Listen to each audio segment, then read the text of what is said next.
మా చిన్నోడు చూడండి ఎంత కోతి లెక్కలు చేస్తాడు. ఏది కనిపించినా వానికి నచ్చిందంటే అది వానికి కావాలనే కావాలి. నా హెయిర్ క్లిప్ అయితే వాడికి నచ్చింది, అది ఇయ్యమని బతిమలాడుతుండు.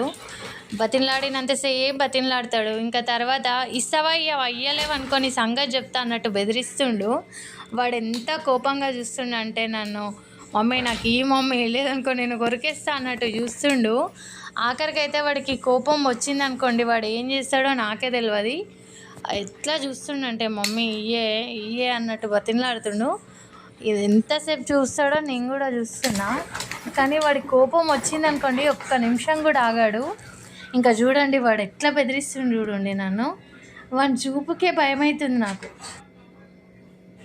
వాడికి నెత్తిలో పురుగు తిరిగిందనుకోండి రన్నింగ్ రేస్ మొదలు పెడతాడు.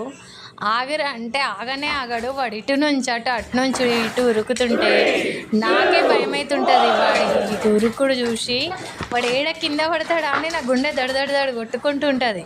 కానీ వాడికి పేల భయమే లేదబ్బా. నన్ను ఒక ఆట ఆడుకుంటుండాడు. నాకు నిజంగా భయమవుతుంది వాడు ఏడ కింద పడతాడా అని.